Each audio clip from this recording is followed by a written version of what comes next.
Ertugrul ड्रामे की मकबूलियत से अब कौन वाकिफ़ नहीं है। मुसलमानों की काबिल रश्क तारीख पर मबनी इस मकबूल ड्रामे को वज़ीर आज़म इमरान खान ने ख़ुद उर्दू ज़बान में पाकिस्तान में नशर करने का हुक्म दिया, जिसके बाद काफ़ी मगरबी क़ुव्वतों ने इस ड्रामे के ख़िलाफ़ प्रोपेगेंडा भी किया। क्योंकि ये ड्रामा जब कश्मीर में दिखाया जा रहा था तो कश्मीरी नौजवानों में इस ड्रामे को देखकर जज्बा जहाद ज़ोर पकड़ रहा था और सोशल मीडिया पर आपस में बातें करते हुए इसी ड्रामे का बस चर्चा होता था। असल में इस ड्रामे में दिखाए जाने वाले मुसलमानों में जज्बा जहाद ने मगरबी क़ुव्वतों को खौफ में मुब्तला कर रखा है और यही वजह है कि अमरीकी अखबार वॉशिंगटन पोस्ट में इस ड्रामे को सॉफ्ट बॉम्ब करार दिया गया है और कई ममालिक में तो इस ड्रामे को देखने के खिलाफ फतवे भी जारी हुए हैं। मेरी रिसर्च के मुताबिक इस वक्त इस ड्रामे को 107 ममालिक में मुकामी ज़बान में डब करके पेश किया जा रहा है। फर्स्ट रमज़ान से ये ड्रामा PTV पर नशर किया जा रहा है। स्टार्टिंग में मैंने किस्तें नहीं देखी थी इस ड्रामे की। जब इसकी मकबूलियत के चर्चे आम हुए सोशल मीडिया पर तो मैंने सोचा मैं भी इसको देखूँ। एक दो किस्तें देखने के बाद मैंने सोचा था कि मैं इसको छोड़ दूंगी देखना, बस मुझे आइडिया लेना था कि आखिर इस ड्रामे में क्या दिखाया जा रहा है ऐसा। बट मैंने पहली किस्त देखने के बाद लगातार 15 किस्तें देख डाली इसकी।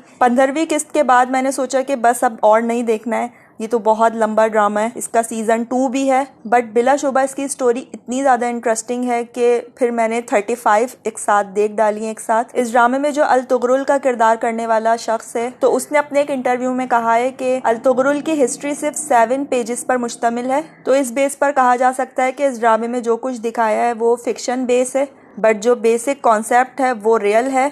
बेसिकली इस ड्रामे में मुसलमानों की 13वीं सदी के दौरान फतूहात को दिखाया जा रहा है कि किस तरह से एक छोटा सा तुर्क कबीला जो बकरियां चराने वाले थे महज 2000 अफराद की फ़ौज के साथ उस वक्त की तमाम बड़ी क़ुव्वतों का मुकाबला करता है। इस ड्रामे में जज्बा जहाद के साथ साथ बहादुरी बहुत दिखाई गई है। दिखाया गया है कि किस तरह से मर्दों के साथ साथ औरतें भी कितनी बहादुर हुआ करती थी। तहजीब दिखाई गई है, सकाफत दिखाई गई है, सियासत दिखाई गई है, सब्र दिखाया गया है। और इस ड्रामे की जो सबसे अच्छी बात मुझे ये लगी कि अल्लाह ताला पर ईमान बहुत मजबूत दिखाया गया है। इस ड्रामे का मकसद सल्तनत उस्मानिया को जिंदा रखना और इसे मजबूत तर बनाना है और बिलाशुबा इस ड्रामे ने हॉलीवुड और बॉलीवुड के तमाम तर सतूनों को हिला कर रख दिया है। इमरान खान की स्पीच भी मैंने सुनी तो उसमें उन्होंने कहा इस ड्रामे के हवाले से कि जिस तरह से फहाशी फैलाई जाती है हॉलीवुड और बॉलीवुड की पिक्चर से, जितनी ज़्यादा फहाशी बढ़ती है फैमिली सिस्टम उतना ज़्यादा कम होता जाता है। और फिर इमरान खान ने ये भी कहा कि हमारे नौजवानों को ये पता होना चाहिए इस्लामिक हिस्ट्री के बारे में कि उसमें भी रोमांस है, उसमें भी सब कुछ है। हमें हॉलीवुड बॉलीवुड हीरोज़ के बारे में पता होता है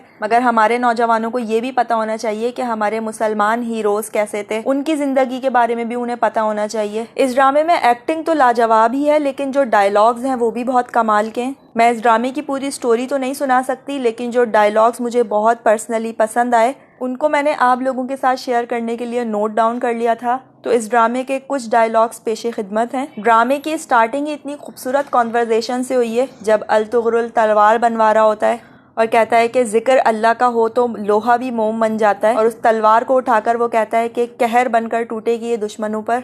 इस ड्रामे में जो सरदार की बीवी को दिखाया गया है वो भी बहुत ज़्यादा बहादुर हैं। अपने नौजवान बेटों को जहाद में भेजने के बाद वो क्या कॉन्वर्जेशन करती हैं वो और उनके शौहर कि हम दोनों ने साथ कितनी बहारें देखी हैं, हमें अल्लाह ने बहुत कुछ नवाजा है, इंशाअल्लाह वो आइंदा भी करम करेगा हम पर।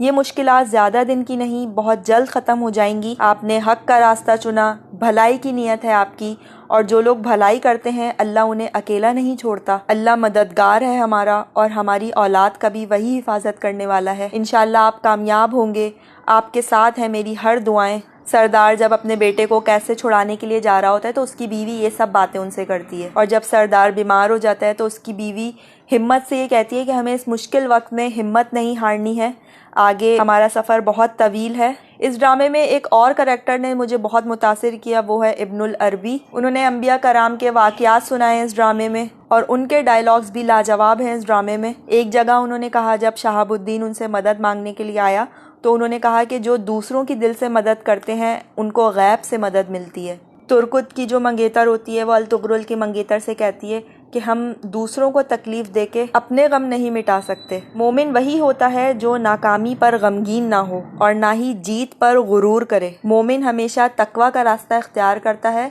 फिर कोई उसका रास्ता नहीं रोक सकता। हर काम में अल्लाह की मसलियत होती है, लेकिन हम उस मसलहत को नहीं समझ पाते। दुश्मन को समझने दो कि वो जीत गए हैं, खुश होने दो उन्हें ये सोच कर। ख़तरा मोल लेना ही होगा हमें हर कीमत पर। अगर हम मुनज़्ज़म रहे तो ये नामुमकिन हदफ भी पा लेंगे हम। हमारे कबीले की औरतें वक्त पड़ने पर हौसला नहीं हारती हैं, मर्दों के शाना बशाना बहादुरी के जौहर दिखाना चाहती हैं। किसी बेगुनाह को सज़ा दिलवाकर हासिल की गई ज़मीन से जहन्नुम बेहतर है मेरे लिए। झूठा इल्ज़ाम सच्चे आदमी को सुरखरू करता है। सच्चे जंगजू की पहचान जंग से होती है और दोस्त की नसीहत से होती है। मेरी नस्ल को अपनी खिदमत के लिए वक्फ कर दे या अल्लाह। तो ये थे वो कुछ डायलॉग्स जो मुझे पर्सनली बहुत पसंद आए 35 एपिसोड के अंदर।